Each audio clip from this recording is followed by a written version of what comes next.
Foi Moi Tanah Papua, artinya selamat datang di Tanah Papua.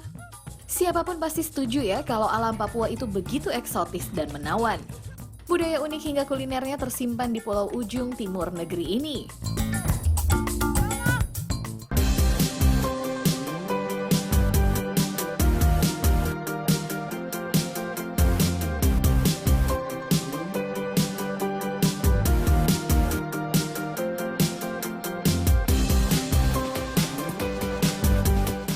Nah pemirsa, generasi tahun 90-an pasti nggak asing ya dengan desain uang 20 ribuan. Ya, sebab ada burung cantik nih yang menghiasi di lembaran uang lama itu.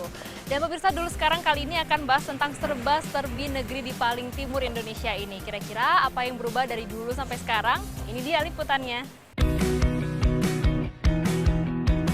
Kalau melihat kembali uang kertas Rp20.000 yang dikeluarkan pada tahun 1992, ada gambar burung cendrawasih. Gak salah ya kalau orang-orang Eropa menamakan burung yang satu ini burung surga. Bulu-bulu panjangnya indah, kuning emas dan coklat dengan leher hijau zamrud. Sangat cantik, layaknya bidadari yang turun dari surga. Menurut buku harian Antonio Pigafetta, ilmuwan dan penjelajah kebangsaan Itali, cendrawasih pertama kali dibawa ke Eropa pada tahun 1522 dalam bentuk pajangan yang sudah diawetkan sebagai hadiah dari Sultan Bacan di Kepulauan Maluku untuk Raja Spanyol. Hingga akhirnya di tahun 1540-an, pajangan burung surga ini jadi populer bagi bangsawan Eropa dan Turki. Untuk meningkatkan harga jual, rumor seputar burung ini pun dibuat. Burung cendrawasih disebut-sebut hanya meminum embun, terbang di antara awan dan tidak pernah menapak di bumi sehingga hewan ini dipercaya tidak memiliki kaki.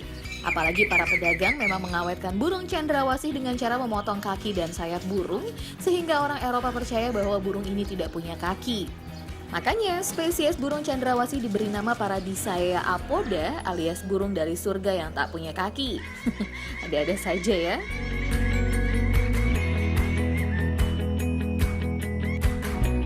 Sebenarnya ada 13 genus dalam keluarga burung cendrawasih.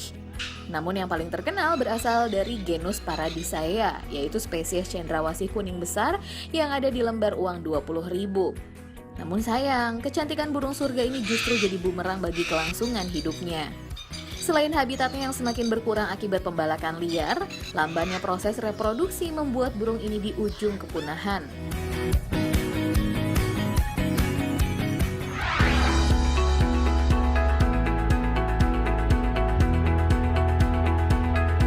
Ngomongin burung kebanggaan Indonesia, nggak cuma burung cendrawasih asal Papua aja.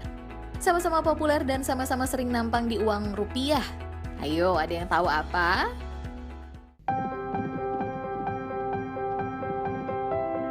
Bagi Anda yang tumbuh di era 80-an pasti kenal dengan sosok gagah perkasa nan tampan Brahma Kumbara.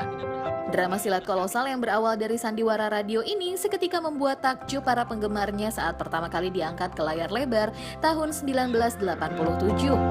Lewat seri pertama berjudul Satria Madangkara, penonton akhirnya dapat melihat kendaraan Brahma Kumbara, seekor Garuda raksasa yang kuat dan perkasa. Burung yang satu ini selalu setia menemani perjalanan Brahma Kumbara dalam meraih tahta kerajaan. Yap, burung Garuda memang menjadi kebanggaan bangsa Indonesia. Soalnya burung yang satu ini dipilih sebagai lambang negara Indonesia. Sebab burung mitologi ini digambarkan memiliki kekuatan, keperkasaan, dan kebajikan yang sesuai dengan spirit bangsa Indonesia.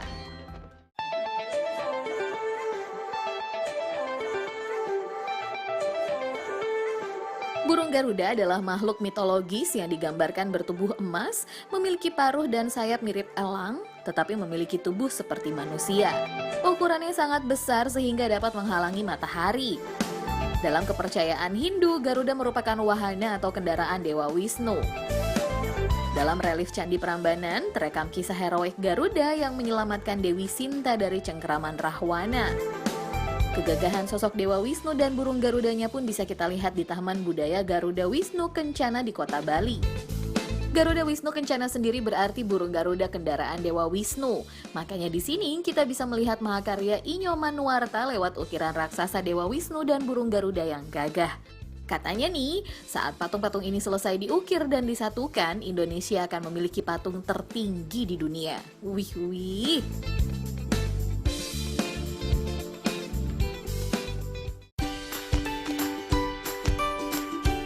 Nah pemirsa, walaupun burung Garuda cuma makhluk mitologi, ternyata ada nih satu spesies burung yang sangat lekat dengan mitologi burung Garuda. Sosoknya yang gagah dengan jambul panjang di bagian belakang kepala membuatnya sering dikaitkan dengan sosok Garuda. Bahkan karena kemiripannya, burung yang satu ini dijadikan sebagai satwa nasional Indonesia sejak tahun 1993. Yap, si cantik elang Jawa. Elang Jawa merupakan burung pemangsa endemik Jawa. Burung ini tidak bermigrasi seperti layaknya burung lain sehingga tidak bisa ditemukan di wilayah lain di Nusantara.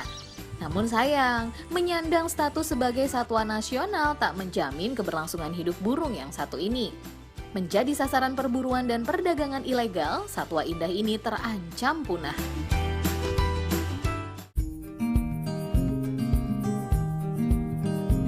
Sejak ribuan tahun lalu, burung memang sudah digunakan sebagai lambang kebesaran suatu bangsa. Layaknya Indonesia yang memilih burung sebagai lambang negaranya, negeri adidaya Amerika Serikat juga memilih burung elang botak sebagai lambang negara.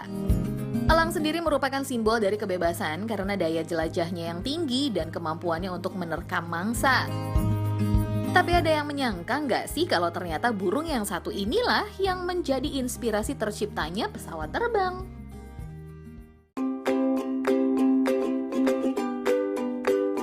Wright bersaudara memang tercatat sebagai penemu pesawat terbang pada tahun 1903. Namun rupanya jauh sebelum mereka sudah banyak orang-orang yang mencoba membuat pesawat. Salah satunya Leonardo da Vinci yang membuat sketsa pesawat terbang setelah melihat burung elang yang begitu gagah melayang di angkasa.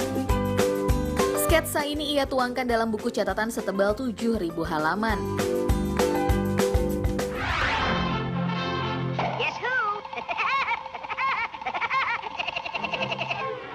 Nah, kalau sosok burung pelatuk berambut merah yang punya suara tawa khas ini pasti tahu dong.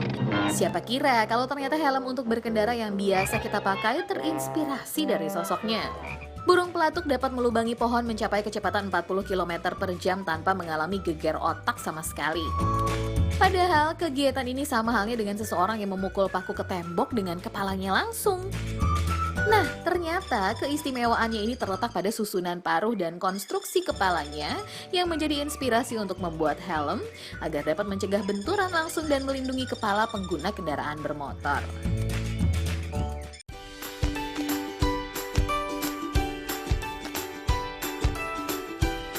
Pemirsa, buat kaum pria yang kalau lagi PDKT selalu berusaha merayu gebetannya lewat puisi dan bunga, kayaknya harus belajar sama burung pintar dari Papua yang satu ini deh, si burung namdur. Bukan sekedar memamerkan rayuan gombal dan bulu-bulunya, untuk menarik hati sang betina, burung yang satu ini akan membangun rumah yang sangat mewah dan rumit. Selain itu, dia akan menebar harta berupa makanan warna-warni di sekitar rumahnya. Ya, burung jantan yang paling kaya raya dan punya rumah keren dijamin cepet dapet jodoh deh. Indonesia Raya, merdeka, merdeka, hiduplah Indonesia Raya.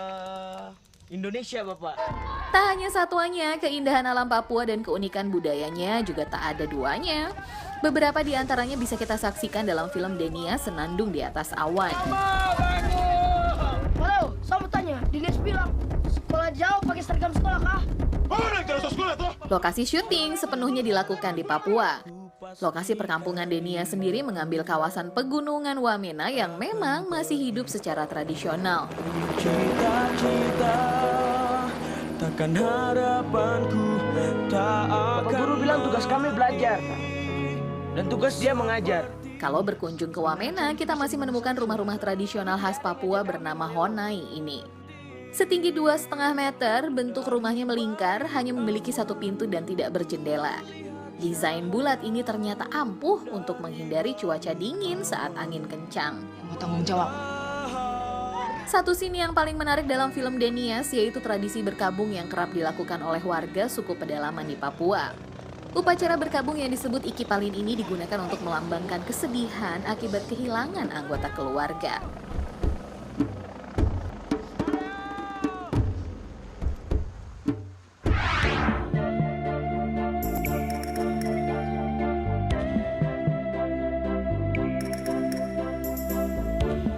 Tradisi Papua yang awet dari dulu hingga sekarang adalah bakar batu. Memasak bersama warga sekampung untuk merayakan suatu peristiwa atau mengumpulkan prajurit untuk berperang.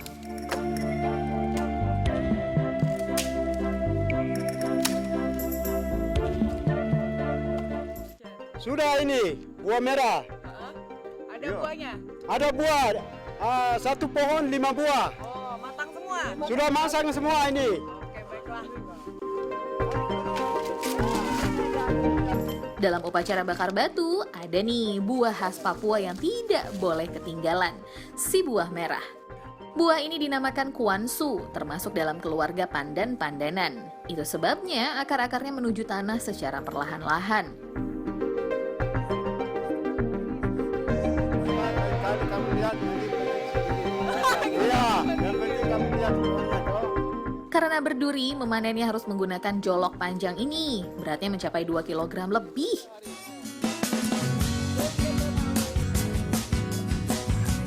Usia panen sekitar 6 bulan. Kalau terlambat, kulit luarnya akan rontok dan kehilangan kandungan minyaknya.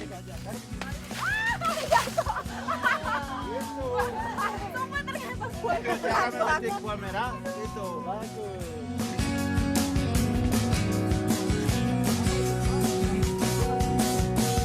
Pemirsa, buah merah tak bisa langsung dikonsumsi, harus diolah dulu ya. Pertama kita olah dulu ya buah merahnya. Diiris dan dibelah dua menggunakan tulang burung kasuari.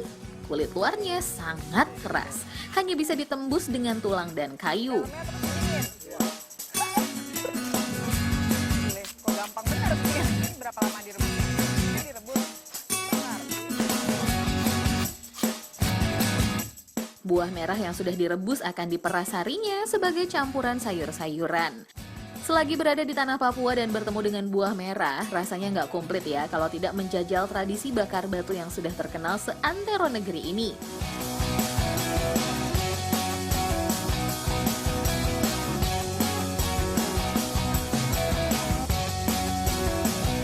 Eits, tapi sabar dulu ya pemirsa. Kita lanjut proses bakar batunya setelah yang satu ini. Jangan kemana-mana, tetap di Dulu Sekarang. Tidak tergambarkan dengan kata-kata, cuman kayak makan minyak.